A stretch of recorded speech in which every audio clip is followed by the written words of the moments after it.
সমুদ্রের নিম্নচাপ বা ঘূর্ণিঝড় মূলত শক্তিশালী আবহাওয়া প্রক্রিয়া যা উষ্ণ সমুদ্রের উপর সৃষ্ট হয়। এটি তৈরি হয় যখন সমুদ্রের পানির তাপমাত্রা এবং বাতাসের চাপের পরিবর্তন ঘটে। আজকে আমরা শক্তিশালী ঘূর্ণিঝড়ের প্রক্রিয়া কিভাবে সৃষ্টি হয় তা নিয়ে বিস্তারিত আলোচনা করব। আপনি যদি আমার চ্যানেলে নতুন হয়ে থাকেন, প্লিজ চ্যানেলটি সাবস্ক্রাইব করে দিন এবং পাশে থাকা বেল আইকনে ক্লিক করে দিন। 1. উষ্ণ সমুদ্রের পানির প্রয়োজন। ঘূর্ণিঝড় তৈরির প্রধান উপাদান হলো উষ্ণ সমুদ্রের পানি। সাধারণত সমুদ্রের তাপমাত্রা কমপক্ষে 26.5 ডিগ্রি সেলসিয়াস হওয়া দরকার। এই তাপমাত্রা সমুদ্রপৃষ্ঠে প্রচুর জলীয় বাষ্প উৎপন্ন হয়, যা বাতাসে উঠে ঘনীভূত হয়।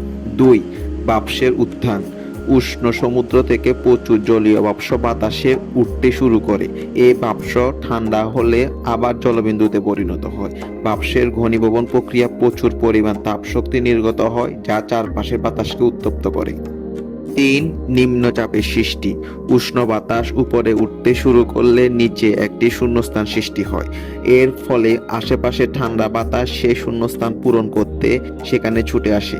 নিম্নচাপ এলাকা বাতাসের প্রবাহ বৃদ্ধি পায় এবং এটি আরও জলীয় বাষ্পকে বায়ুমণ্ডলে উঠতে সাহায্য করে। এভাবে পুরো প্রক্রিয়াটি চলতে থাকে। 4. বায়ুচাপের পরিবর্তন ও ঘূর্ণন। সমুদ্রপৃষ্ঠের বায়ু নিম্নচাপের কেন্দ্রের দিকে বায়ু প্রভাবিত হয়। পৃথিবী ঘূর্ণনের কারণে এই বাতাসে একটি ঘূর্ণায়মান গতি সৃষ্টি হয়, যাকে কোরিওলিস প্রভাব বলা হয়। এর ফলে ঘূর্ণিঝড়ের বায়ু প্রবাহ একদিকে ঘূর্ণায়মানভাবে চলতে থাকে। 5. শক্তি বৃদ্ধি। যত বেশি উষ্ণ সমুদ্র পৃষ্ঠ থেকে বাষ্প তৈরি হয়, তত বেশি শক্তি ঘূর্ণিঝড়ে যুক্ত হয়। এর ফলে ঘূর্ণিঝড়ের শক্তি বৃদ্ধি পায় এবং এর কেন্দ্রে বায়ুচাপ আরও কমে যায়।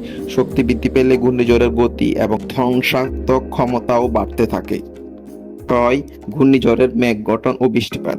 ঘূর্ণিঝড়ের কেন্দ্রের আশেপাশে বিশাল মেঘের গঠন ঘটে, যাকে ঘূর্ণিঝড়ের চোখ বলা হয়। এর চারদিকে বৃহৎ মেঘ বিস্তৃত এলাকা থাকে, যা প্রচণ্ড বৃষ্টিপাত এবং ঝড়ো হাওয়া নিয়ে আসে। 7. স্থলভাগে প্রবেশ ও দুর্বল হওয়া। যখন ঘূর্ণিঝড় স্থলভাগে প্রবেশ করে, তখন এটি ধীরে ধীরে দুর্বল হতে থাকে, কারণ স্থলভাগে এটি সমুদ্র থেকে শক্তি গ্রহণ করতে পারে না এবং স্থলভাগের বাধার কারণে ঘূর্ণিঝড় ভেঙে যেতে শুরু করে।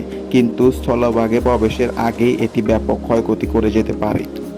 সর্বসাকুল্যে ঘূর্ণিঝড়ের ধরন। ঘূর্ণিঝড়ের বিভিন্ন ধরন রয়েছে, যেমন উপকূলবর্তী নিম্নচাপ। এটি সমুদ্রের খুব কাছাকাছি অঞ্চলে হয়।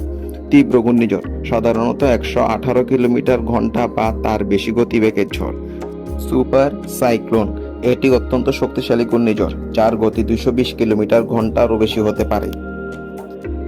এভাবে সমুদ্রের তাপমাত্রা, বাতাসের গতি এবং বায়ুমণ্ডলের আর্দ্রতার মাধ্যমে সমুদ্রে ঘূর্ণিঝড় সৃষ্টি হয়।